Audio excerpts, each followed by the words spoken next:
नमस्कार दोस्तों, हमारे चैनल पॉसिबल ब्लॉग पर आपका स्वागत है। आज हम आपको बताएंगे ऊब छठ के व्रत और ऊब छठ की कहानी के बारे में। तो चलिए बिना देर किए शुरू करते हैं। ऊब छठ भाद्रपद मास भादों के कृष्ण पक्ष की षष्ठी को मनाते हैं। इस दिन उपवास करना चाहिए और ऊब छठ की कहानी सुननी चाहिए। स्नान करके चंदन घिसकर लगाना चाहिए। स्नान करने के पश्चात बैठना नहीं चाहिए। स्नान के समय और स्नान के पश्चात सूर्य भगवान को चंदन और पुष्प से पूजा करके अर्घ्य देना चाहिए। सूर्य स्तोत्र बोलना चाहिए और भगवान सूर्य के 12 नाम बोलने चाहिए। तत्पश्चात जब तक चंद्रोदय न हो तब तक खड़े ही रहना चाहिए। संध्या समय सभी मंदिरों में भगवान के दर्शन करते हैं। सभी सखी सहेलियां मिलकर भगवान के भजन करती हैं और चंद्रोदय के पश्चात चंद्रमा को अर्घ्य देकर चंद्रमा की पूजा करते हैं। उसके बाद उपवास खोलते हैं अर्थात भोजन करते हैं। इस व्रत को चंदन षष्ठी व्रत भी कहा जाता है। ऊब छठ की कहानी। एक साहूकार था, उसकी एक पत्नी थी। साहूकार पत्नी की महीने की हुई रजस्वला हो गई और बिना नहाए धोए सब जगह हाथ लगाती थी। वह खाना बनाती थी, पानी भरती थी, सब काम कर लेती थी। कुछ दिन बाद उनके एक पुत्र हुआ। उसकी इन्होंने शादी की। शादी के कुछ दिनों बाद साहूकार और साहूकारनी की मृत्यु हो गई। मृत्यु के बाद साहूकार तो बैल बना और साहूकारनी कुतिया। वे दोनों अपने बेटे के घर पर ही पहुंच गए। बेटा बैल से खूब काम लेता था, दिन भर खेत में जोतता और कुएं में से पानी निकलवाता। कुतिया उसके घर की रखवाली थी। जब उनको वहां 1 साल हो गया तो उस लड़के के पिता का श्राद्ध आया। श्राद्ध के दिन खूब पकवान बनवाए गए। उनके खीर भी बनाई गई। खीर को ठंडा करने के लिए एक थाली में फैलाकर रख दिया गया। उसी समय एक चील उड़ती हुई आई जिसके मुंह में मरा हुआ सर्प था।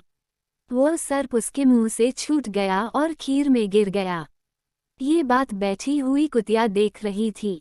कुतिया सोचने लगी कि कोई इस खीर को खाएगा तो वह मर जाएगा, अतः अब क्या करें।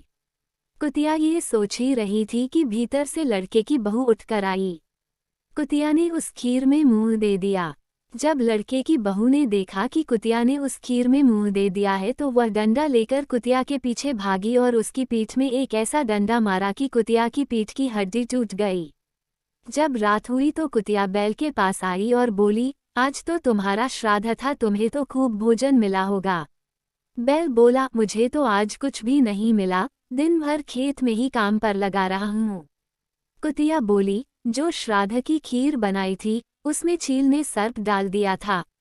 लोगों के मरने से बचाने के लिए मैंने खीर में मुंह दे दिया था, जिससे बहू ने मेरी पीठ पर ऐसा डंडा मारा कि मेरी हड्डी टूट गई। इससे बहुत दर्द हो रहा है और कुछ खाने को भी नहीं मिला। ये सब बात बहू ने सुन ली। उसने कुतिया व बैल की सब बातें अपने पति से कही। तब लड़के ने ज्योतिषियों को बुलाकर पूछा कि मेरे माता पिता किस योनि में हैं। तब ज्योतिषी ने कहा, तुम्हारे यहाँ जो बैल है वही तुम्हारे पिता हैं और जो तुम्हारे कुतिया है वह तुम्हारी माँ। लड़का बोला, इनका उद्धार कैसे हो। पंडितों ने कहा, तुम अपनी कुंवारी लड़की से ऊब छठ का व्रत भादवा बदी छठ को करवा दो। जब वो अर्घ देवे तब जहाँ से पानी गिरे वहाँ इन्हें खड़ा कर देना, इससे इनकी ये योनि छूट जाएगी। तेरी माँ को अपने कर्मों के कारण ये योनि मिली है। साहूकार के लड़के ने अपनी लड़की से व्रत करवाया। अर्घ का पानी बहकर छत की नाली से जहाँ गिरा वहाँ उन्हें खड़ा कर दिया। इससे उन दोनों को मोक्ष मिल गया। हे ऊब छठ माता, जैसे उनको मोक्ष दिया वैसा हमारा भी करना, किंतु जैसा दोष उन्हें लगा वैसा किसी के भी मत लगाना।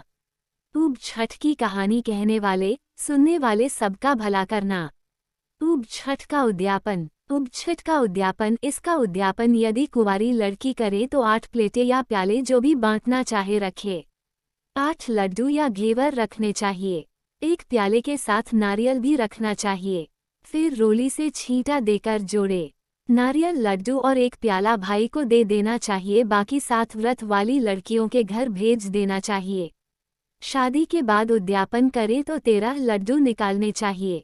एक साशी का और बैया का भी निकालना चाहिए। अगर आपको वीडियो अच्छा लगा तो लाइक और शेयर करें और इसी तरह और कहानियाँ सुनें। सब्सक्राइब जरूर करें।